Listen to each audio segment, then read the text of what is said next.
So USG, or the Universities at Shady Grove, is a regional higher education center located in Rockville, Maryland. On this one campus, over 80 degree programs are offered at both the undergraduate and graduate levels across 9 universities in the University System of Maryland, all on this one campus in Montgomery County.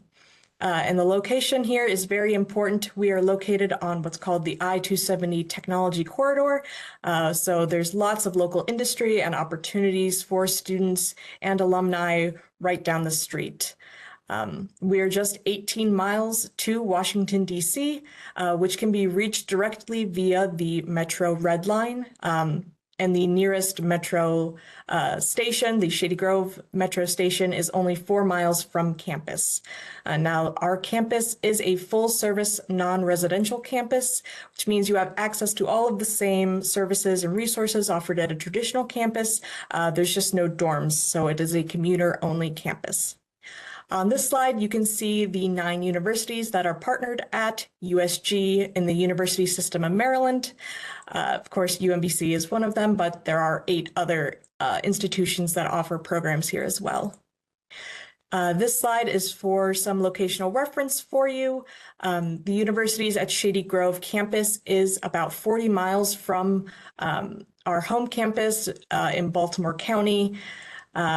Obviously, we here are much closer to Washington, D.C., but they're right outside of Baltimore City. So at UMBC, at the Universities at Shady Grove, you're earning a true UMBC degree. There's no asterisk or addendum about which campus you complete your programs at. It's all the same program, all the same classes, just a different location.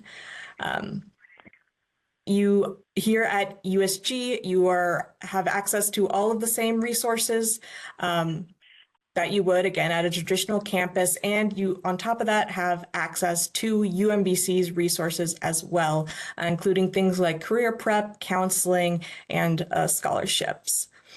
And of course, on top of that, you are paying the exact same tuition rate as those in the Baltimore County campus. The only difference is that the fee structure is slightly different. And on the topic of scholarships, here you have scholarship opportunities both through UMBC and USG as well. So 2 different resources for scholarship opportunities. On this slide, you can see the overview of the degree programs that UMBC offers at USG. This includes our 8 undergraduate degrees, our 4 graduate degrees, including cybersecurity, and several post-baccalaureate certificates as well. As a special highlight, we want to make note of our regional graduate tuition rate. So for those of you who don't know, our tuition rate does differ on whether you are a Maryland resident or a non-Maryland resident. Students who are residing in Maryland are charged a lower tuition rate.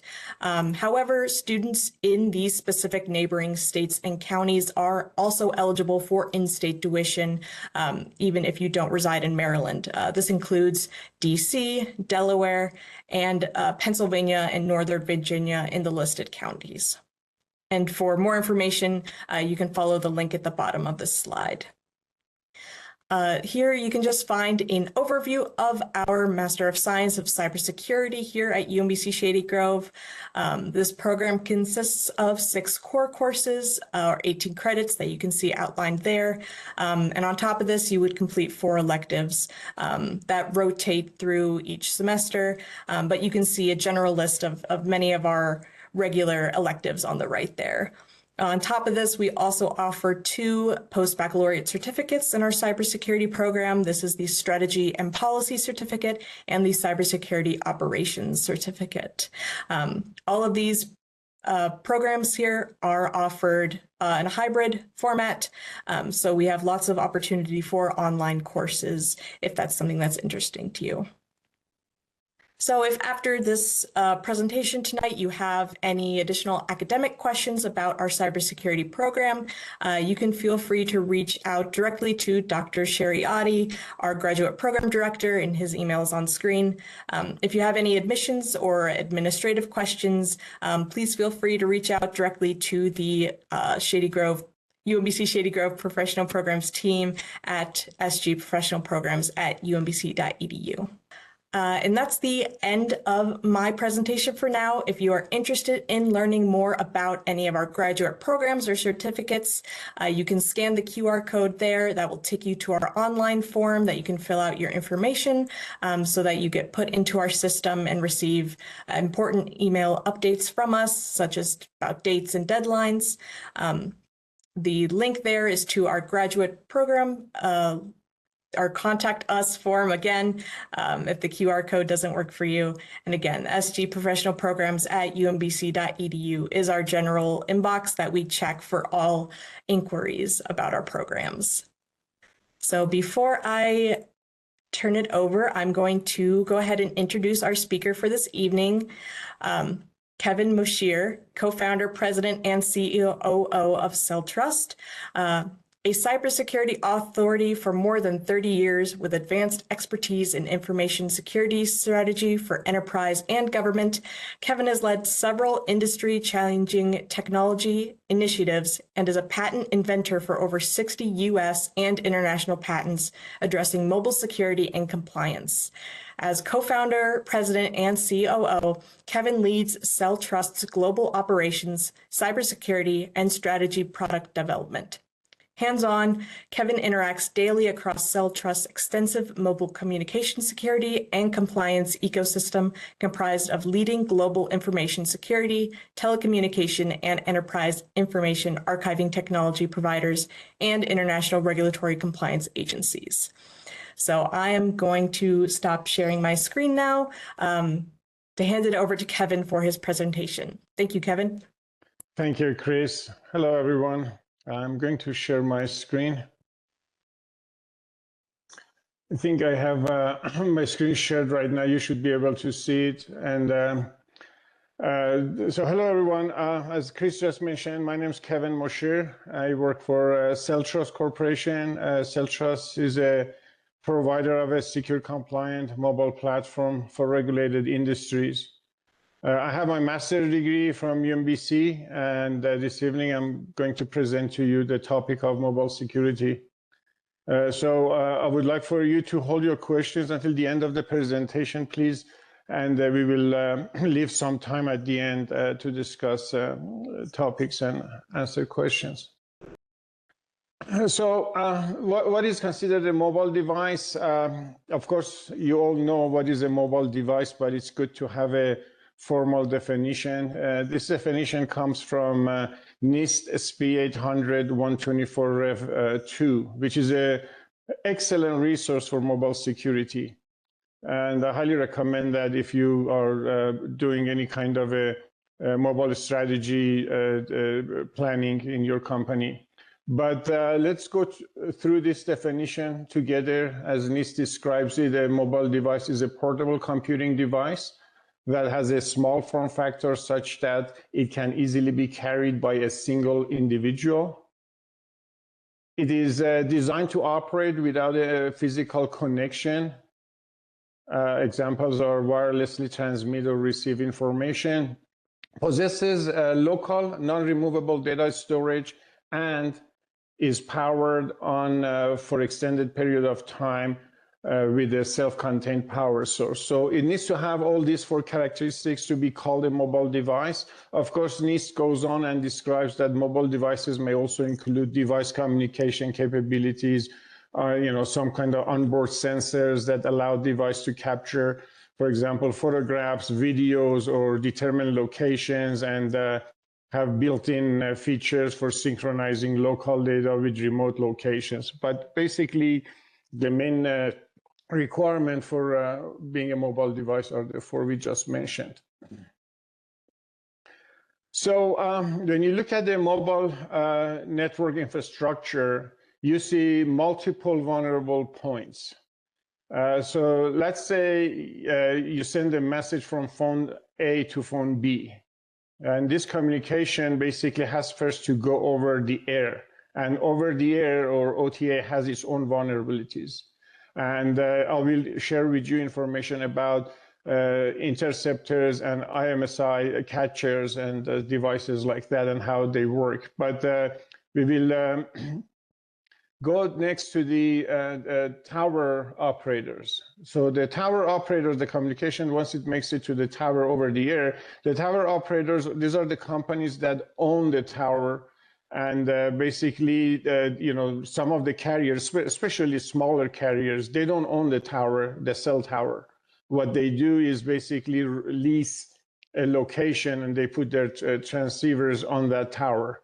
So the tower would basically capture that information, bring it down to an area that we will talk about more shortly. But basically, it sends the communication through what we call backhaulers. And backhaulers, basically, these are the copper owners, the fiber owners. These are the company that have the underground infrastructure to take the communication from the cell tower to the carrier data center. And then, of course, carrier data center, of course, you know, is a data center, so it has some vulnerable points there. And if your communication is going from phone A to phone B is not within the same network, carrier network, the process is reversed, and you know the number of vulnerable points basically increases. So the main concern, obviously, for everything we just discussed, the more company and the more providers you have, the more concern you have about third-party consultants, vendors, or even in some cases, just employees themselves. So one main concern with the carrier network would be that all of these third-party providers that are involved here. So this is a base station. So the base station is the primary cell tower that your mobile device communicates with. It's usually your device selects a base station based on distance, power, the protocol, and all of those. But once it starts talking to the base station, the communication between your mobile device and base station obviously is transmitted from your mobile device over the air to the base station. Base station would capture that communication at the very top, brings it down with a bunch of cables, and then it goes into the bottom of the cell site, which we will talk about shortly. But base station primarily facilitates the wireless communication between your mobile device and the carrier's network.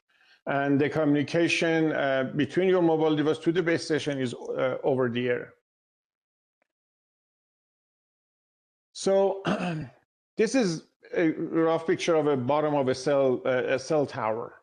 And as you can see, you know, the communication comes down from the tower, and it basically goes into a little area, which we will talk about in just a second. But the main concern you can see in here is obviously this physical security with the cell tower, because these towers are typically off-grid.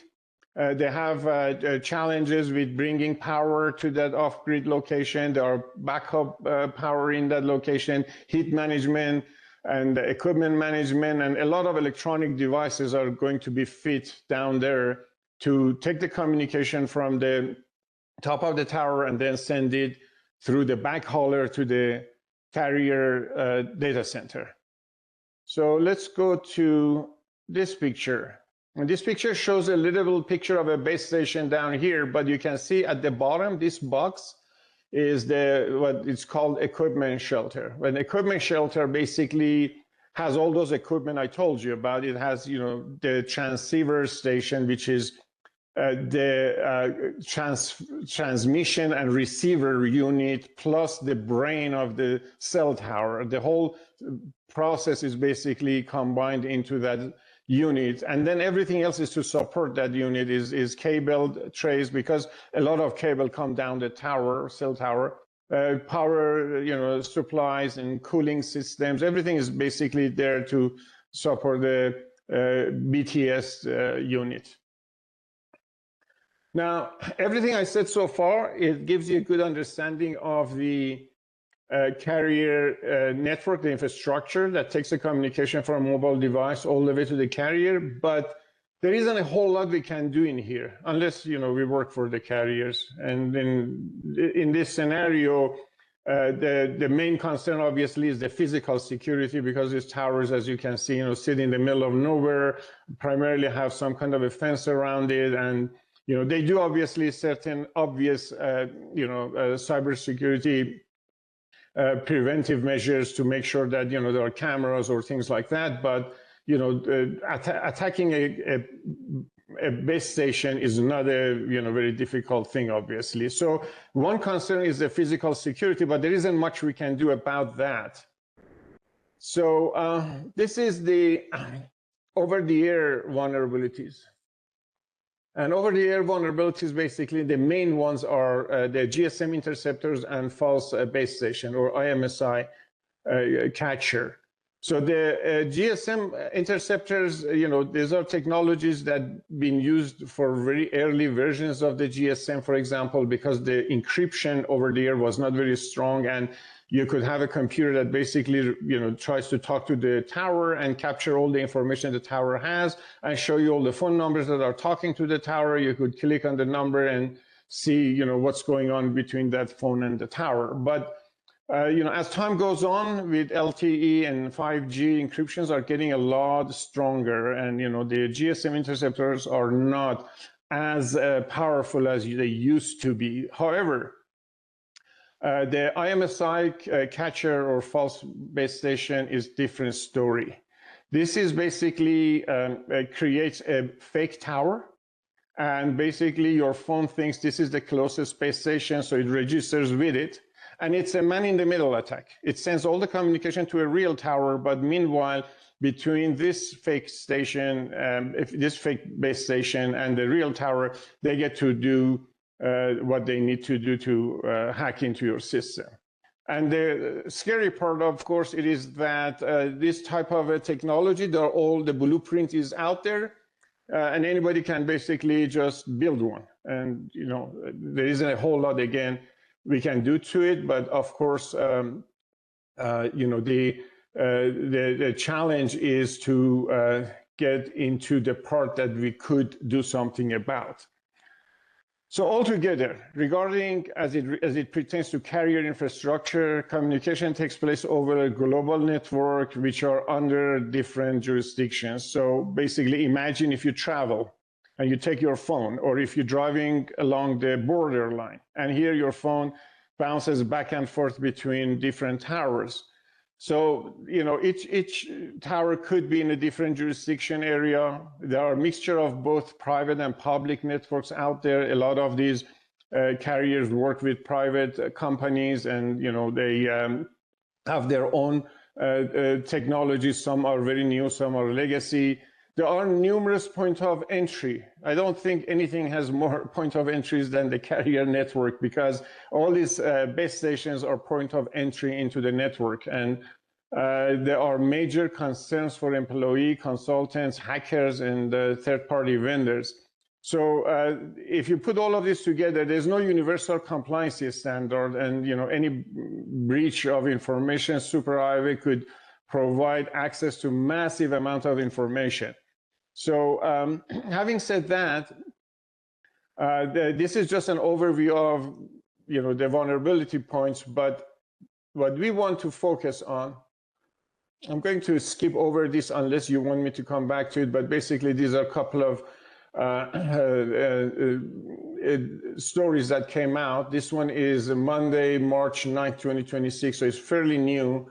100+ vulnerabilities in LTE and 5G, so they pretty much talk about, what are the vulnerable points in a 5G network. And then this one is by NIH. It's a paper that is published on NIH that talks about 5G network slicing and security challenge, attack vectors, and mitigation approaches. There is another article with LTE 5G vulnerabilities could cut entire cities from cellular connectivity, and Last one is 5G is here, and and with it, greater vulnerability to cyber attacks. So this you can obviously research it on your own, but I just wanted to let you know that there are topics out there that are being discussed in this space. But this is the area that we can do something about. Not the carrier network, but the core mobile device itself. So these are the vulnerabilities that are related to the mobile device handset itself, and there are many attack surfaces that are related to the mobile device itself. Here's a list of, here's a list of top mobile threats in 2025, which includes mobile targeted phishing that are also referred to as mishing or smishing for SMS phishing. And you've seen a lot of this probably. You get the SMS that pretends to be from IRS or United States Postal Service. So these type of attacks are at the top of the list. The number of attacks that fall in this category is roughly 2/3 of everything that is out there. So it's pretty frequent. And it's followed by unpatched apps and mobile operating system. So, for example, imagine the phone is too old and the operating system can't be deployed to it anymore, or, some people don't even update the applications to the latest version. So these are some of the, 2025 vulnerabilities. So I'm going to move forward with what we can do about it. So these are out there, and what are some of the things we can do is you first have to get to the state of mind that durable security requires management. At the enterprise level, durable security requires management, meaning that without management, you can secure some, but not all. So NIST Mobile Security Guidelines emphasizes that enterprise mobile security relies on management controls to maintain consistent policy enforcement and risk oversight. So in this table here, you can see that the difference between different layers and the impact of management on those layers. For example, if you look at the control layer, without management, it only exists. But with management, it will exist and it will be enforced. Oops, sorry. So then if you look at into next layer, for example, visibility, without management, it would be localized and partial, but with management, it would be centralized and continuous. So consistency layer, without management, is optional. With management, it's mandatory. And if you look into the risk ownership, with management, it would be explicit. Without management, it would be implicit, meaning that with management, it is clear, documented, for example, who's accountable for accepting this risk. And without management, accountability is only like assumed after the fact. So scalability would be poor versus high, and auditability would be weak versus strong. So let's have a little quick view of the history of mobile management. And where did it really come from? So back in the days, BlackBerry had a platform for enterprise to manage their mobile devices. One major component of that platform was Business Enterprise Server, BES. And BES was used by companies to connect their mobile devices to messaging and collaboration software that was running on enterprise network. And it allowed enterprise users to sync their emails, contacts, calendars, and it allowed IT to centrally manage mobile devices. For example, log and monitor SMS and app management. Now, sometime in 2014, BlackBerry unplugged the last carrier-based platform in US. And the reason for that is that in 2014, Android and iOS were the dominant smartphone operating systems, accounted for like 96.3% of all smartphones shipped. That's pretty much all of it, right? So everybody walked away from BlackBerry and moved into iOS and Android. It's a good typical example of how a consumer technology finds its way into enterprise. Now, if you want to understand exactly why did people walk away from BlackBerry devices to iOS and Android? I have a couple of slides that at the very, very end, if we have time, I can share with you. But bottom line is, the mentality of using the mobile device moved from keyboard to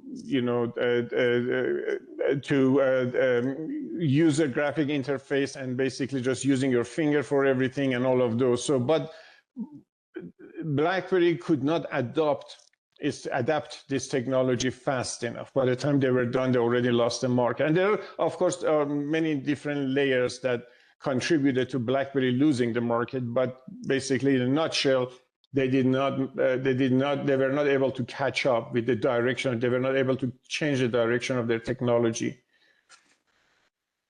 So, a couple of important terms I'd like to share with you before we get into the meat of the mobile management, and one is the mobile device container. And it's a secure, encrypted, and isolated workspace on a smartphone or tablet that separates corporate app and data from personal information. So, of course, I have in here, a food container, a storage container, and then a mobile device container. But what you want to basically be sure is the context basically specifies, what container you're talking about, because if you just mention container by itself, people may get confused. So you want to add mobile device containers so that they can understand you're talking about mobile devices here. So mobile device containerization is an important aspect of mobile management. So and we get to talk about it more in a minute. So I want to talk about the strategies, mobile strategies. So mobile strategy is a roadmap for organizations to effectively use mobile devices. And there are three common strategies right now. The first one is a BYOD, which stands for bring your own device. It allows employees to bring their personal devices to work. So we just talked about how a consumer product like iOS or Android found their way into enterprise, and now they get to bring it to work and use it for work. So this model is popular for cost saving and its ability to produce technology, to reduce technology overhead. So basically imagine a company that has 50 employees, 35 employees. They don't want to have a big overhead and IT and all of those. So basically what they do is they just say, hey, use your own mobile device, your personal mobile device for work. It possesses security risks because employees have more control over their own devices. It's their device. So they can download games, they can do things to it. So it has some security concerns. So mobile device containers are used in BYOD model to separate personal data and app from business. So basically, when you containerize a BYOD mobile device, what you're doing is you're putting a container inside that mobile device that is managed by the company. So inside the container, you have company data, company apps, and it's managed by company IT. Outside of the container, it basically belongs to you personally, and you can basically download apps and have communication with your relatives, and none of those basically interfere with what's inside the container. Next mobile strategy would be COPE, COPE, and that would stand for company-owned, personally enabled. in this model, employee receive a company provided devices, but can use them for personal purposes as well. So again, the balance between corporate needs and employee privacy is maintained through the use of containerization. So you may think to yourself, hey, what's the difference between BYOD and COPE? They both have both personal and corporate data on the same device, and they both need container to separate them and all that. Well, the main difference is in COPE, because it's a mobile device, belongs to the company. When the employee leaves, they have to leave the mobile device. And when it comes down to legal topics, like, you know, company gets into a lawsuit or something like that, they don't need to go and get the employees' consent. Hey, can we, you know, have your phone used as evidence? So, I'm sorry. So in the COPE, company is willing to buy the phone, get the plan, and allow the employee to use it for their personal as well as work, but, you know, the company owns it. So that control is worth for the company to take that route. Obviously, the last mobile strategy is COBO, C-O-B-O, and that stands for company-owned business only. And in this model, devices are strictly used for business purpose and remain the company's property. Employees are not allowed to use these devices for personal use. They can't make a personal phone call or send a personal message. It's just so. So one clear difference you can see right now is in BYOD and COPE, the employee carries one phone, one mobile device, both work and personal. But for COBO, you have two. You have one for personal, one for work. So that's one of the main differences. So let's go to understanding what's the benefit of these. As you can see in this chart, that employee control on the left, company control on the right. BYOD falls under employee control because it's their own mobile device. COBO falls under company control because company owns it and you can use it personally, and COPE is in the middle. And there are pros and cons, you know, with each one. For example, BYOD, you know, the employee gets to carry one device, and you know, company has no cost to buy a phone, and it has a lower learning curve. It's their own phone; they know how to use it. Of course, you know, company has less control. There is more risk to it, and there are legal concerns that, you know, we're not going to get much into. But there are less personal and personal and business data segregation is very low. You can really you know, separate them as clearly as COBO, which is two different devices. And same goes, you go all the way to COBO, there is lower risk and low legal concerns, but no personal data. And, you know, they have to carry two phones. So these are kind of the challenges in the industry to make a decision between these three strategies. So now we get to talk about mobile management. So mobile management, as you can see, there are various tools that fall under the mobile management umbrella. So the early tools use the name mobile device management, MDM, and they essentially manage the device, operating system, few apps. These are mostly operating system apps like email and calendar and all of those. But as the need grew, you know, to meet all of the needs for enterprise, the mobile application management came to the market. MAM, M-A-M. Mobile application management basically focused on more application, not just the ones that come with the operating system, but all the applications that, you know, one may download, all the business applications that one may download from App Store or Google Play Store. So then it moved into enterprise mobility management, or EMM. So in technology, eventually, back sometimes in about 2014, it included mobile device management, mobile application management, and it even had mobile content management, and in some cases, mobile information management. So the EMM it's much bigger coverage, and it's more suited, much better suited for large enterprises. But today, these tools are called Unified Endpoint Management, or UEM. That means they do everything as EMM does, but it goes beyond mobile. So it supports desktop, laptops, IoT devices, even wearables in some cases. So moving to one example with BYOD and MDM. So imagine you have a company with 35 employees, and they are using a BYOD strategy. They don't want to. The company doesn't want to go buy a mobile device for every employee, and they say, hey, everybody should bring their own mobile device to work. So what you need to do in this scenario, you have two major tasks that basically you need to first select a mobile device for this company, and number two, you need to produce a BYOD policy.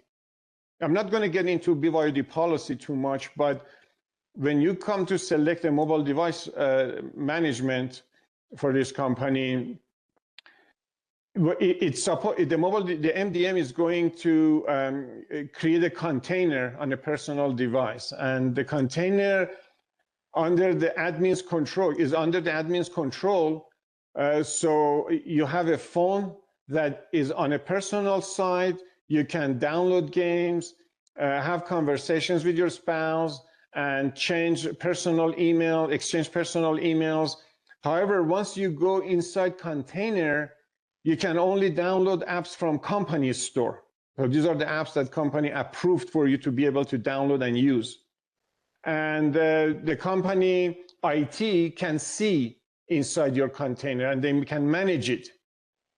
So you will have your personal email on the personal side and business email on the work side inside the container. And I am thinking you probably are asking yourself, well, that's great with email, but what about, making a voice call, or what about sending a text message?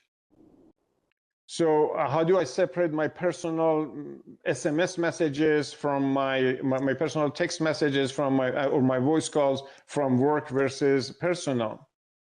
Well, there are companies that provide software-based solutions for having additional phone number on your phone, on your mobile phone, and those numbers are for inside the mobile container.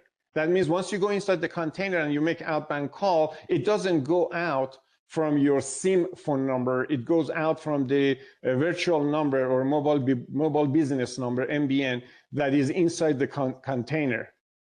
And the recipient also received the call from MBN and from mobile business number inside the container. They don't see your personal number. So imagine if you don't want them to know your personal number and you want them to have your mobile business number to be the connection between you and your customer. So same goes with text messages. If they send a text message to that MBN, it comes inside the container.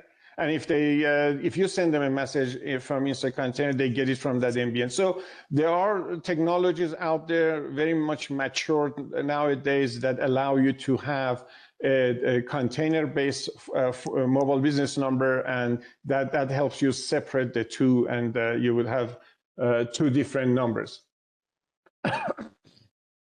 So let's talk about a little bit about some of the mobile management vendors that we have out there. Obviously, at the top of the list is Microsoft Intune. They have very large market share now and growing extremely fast. And Intune started as a MAM, mobile application management, but they quickly graduated to UEM, and they are now supporting not just your mobile device, but they do everything on your desktop, your laptops, and all of those. But basically, it is very nicely integrated into the Microsoft cloud, the Azure cloud.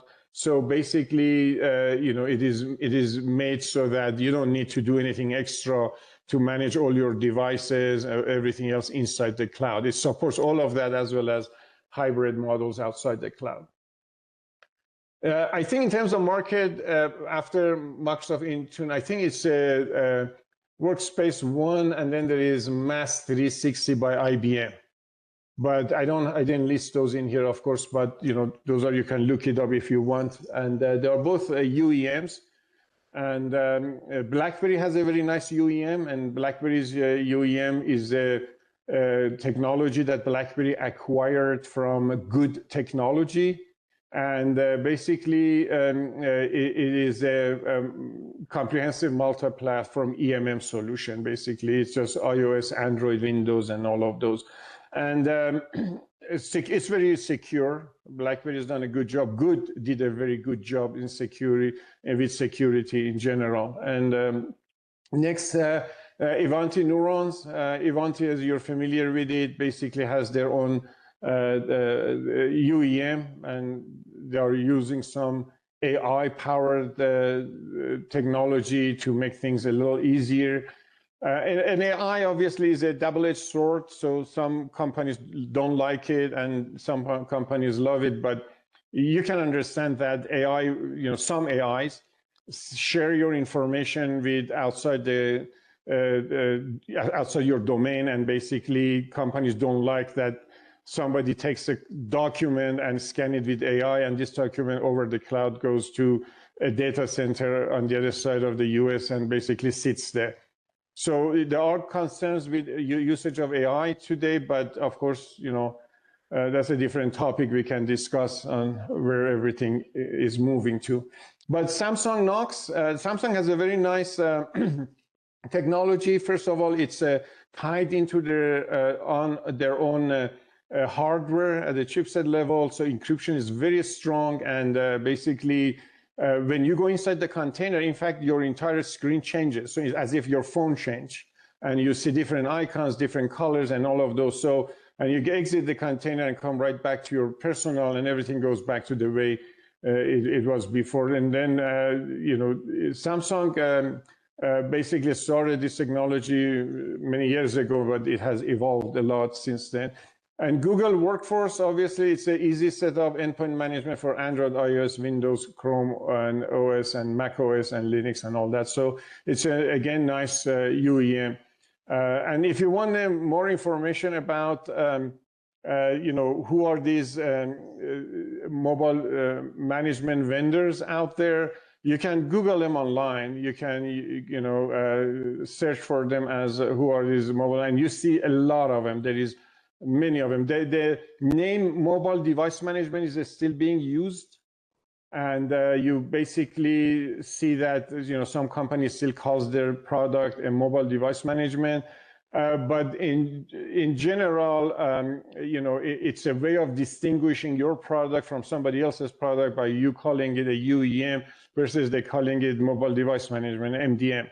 But the gap between these are extremely narrow. So you may see that they call it a mobile device management, but it still does a lot of mobile application management and even some configuration management.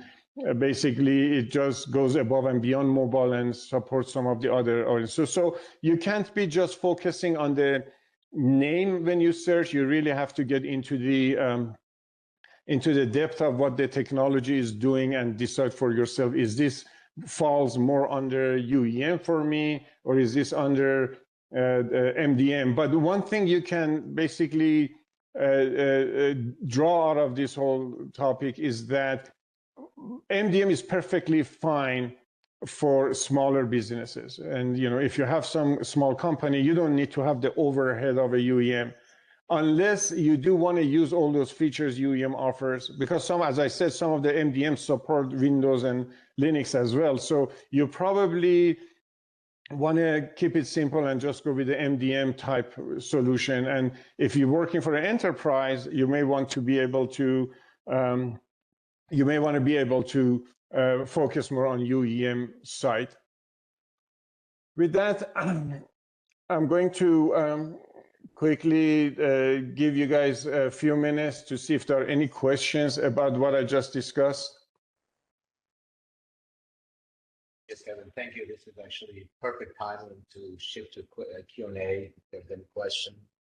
With about a few minutes before we pass it to Chris to talk. If there's any questions from the folks in the audience, please time to question. If there are other questions coming in, you can email me later on and we can get after for you. I believe there's a hands up right now.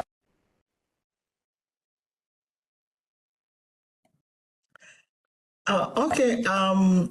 My question is, I heard you talk about fake towers, fake mobile towers that intercept messages and calls on mobile phone. And I was wondering how can that be prevented or protected? A good question. With the IMSI catcher, basically a lot has been changed, but actually it was in the news that in New York and not too long ago in Washington that I think it was FBI that basically looking into this, but they were finding an extra device on the towers at different locations.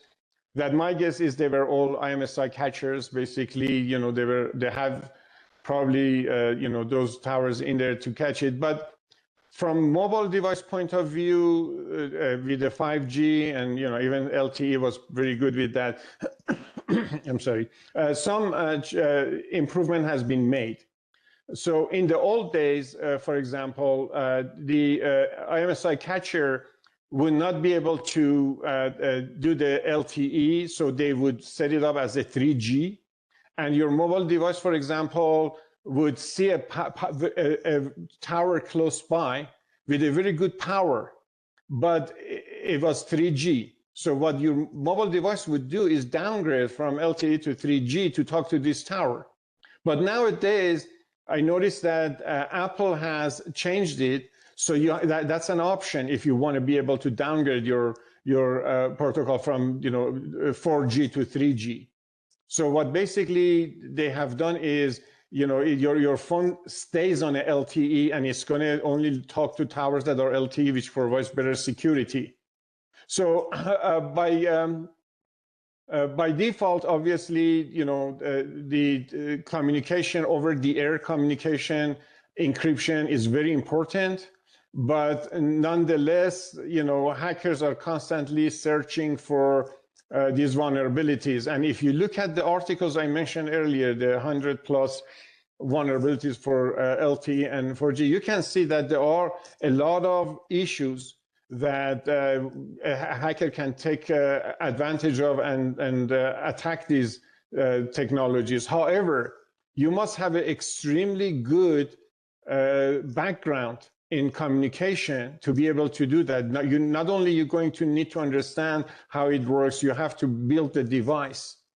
And of course, the blueprint is out there. If you go and search online, you're going to find out that there are blueprints out there how to build. I don't know if there are blueprints right now to build a 5G tower, but I'm sure that there are out there for 3G, 4G now. But I have to search and see if there is any improvement has been made there. But those type of issue are things that we can't do a whole lot about, because your phone doesn't really know it's talking to a fake tower or a real tower. As far as it knows, it found a tower close by and it registered with it and it's talking to it. But this tower is really connected to somebody's computer and sends the information all the way back to a real tower. So they are playing a man-in-the-middle attack. Can I ask my question now? Please go ahead. Yeah, I have a question about how does mobile device management differ from mobile application management? Okay, so as I said, mobile device management primarily, and nowadays the borderline is very, blurry, and they all do whatever the other one does. But originally, mobile device management was more geared toward the device itself. For example, Wi-Fi and managing the Wi-Fi and things like that. And it did applications that come with the mobile operating system. For example, mail. All of these mobile operating system was shipped with the mail applications. So it would manage that. However, it didn't go into third-party applications. And then mobile application management came along and it focused on third-party applications. And it said, okay, you know, I'm going to support, if you have a third-party application, you can either wrap it, which is not very popular nowadays, or you can link it with my API, and that's going to bring your application inside my container. So for BlackBerry, for example, as soon as you use BlackBerry library and link your application, compile it with this library, the APIs inside the library is going to replace the API of iOS or Android, and it's going to start talking, your application starts talking inside the container, and it's not going to be talking outside the container. So what basically MAM does is allow you to have a lot of third-party applications that come inside the container. And then eventually, of course, people started saying, okay, we do the application, what about configuration, or what about information management and things like that? So it kind of like grew a little outside of the device management, specifically to really the entire mobile platform application. So your mobile device basically is entirely under the UEM or EMM control nowadays. In fact, they can, if you have a Kobo, so you cannot, and you put that under a mobile device management, or in this case, EMM, you cannot download anything from App Store or Google Play Store. You have to go to your company store and download only the apps they want you to put on this Kobo device. And basically, they can control a lot of things. They can see your messages. They can capture your communication, your voice communication. They can do a lot of things with Kobo that, for example, you know, it's all the entire phone. The Kobo strategy, the entire phone is inside the IT's control. Thank you, Kevin.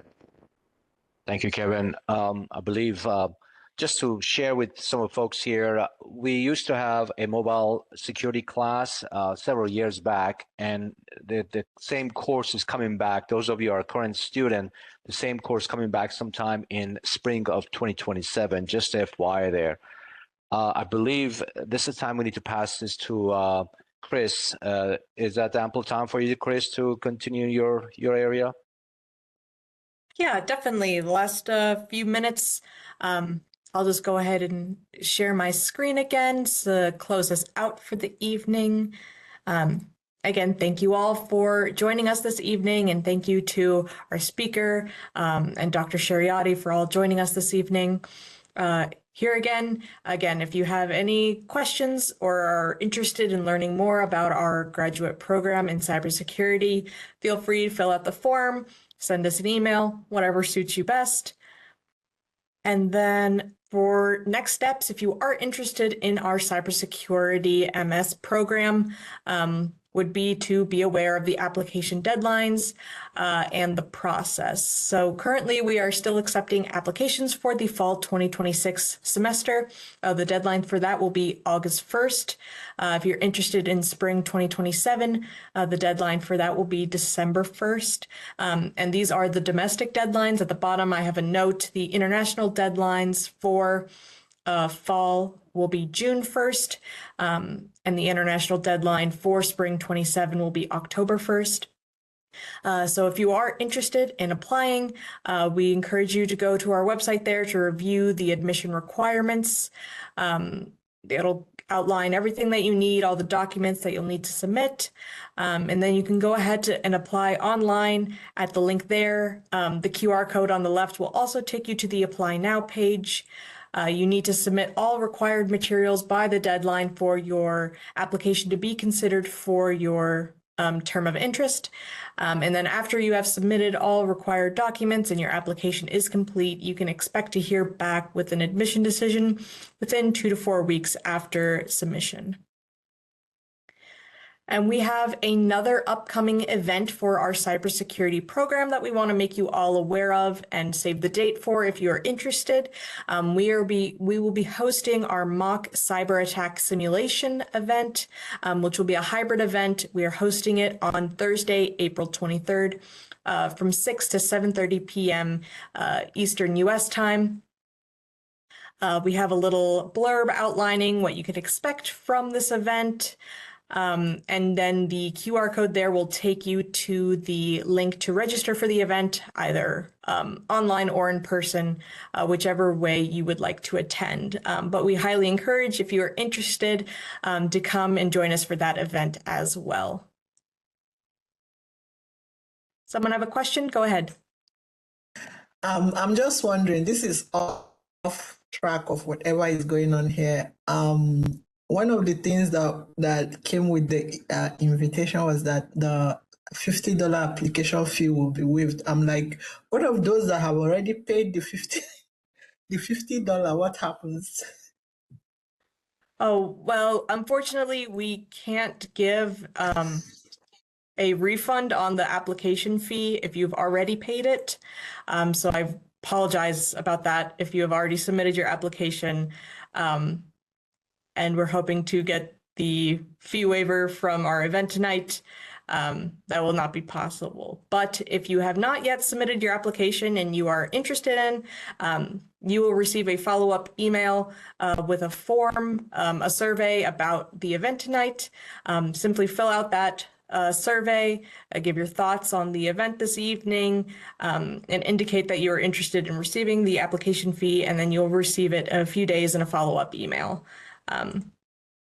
So yes, thank you all again for joining us this evening. If you have any other questions or concerns, I'm sure we have a few minutes left for our speaker, or if you have any administrative questions, I'd be happy to answer them as well.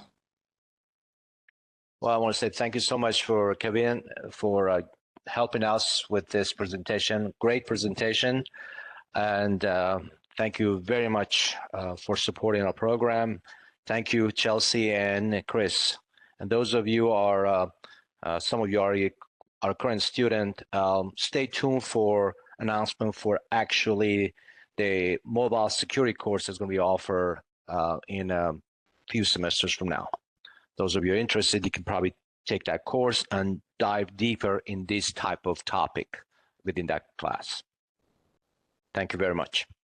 Yes, thank you. Thank you, Director.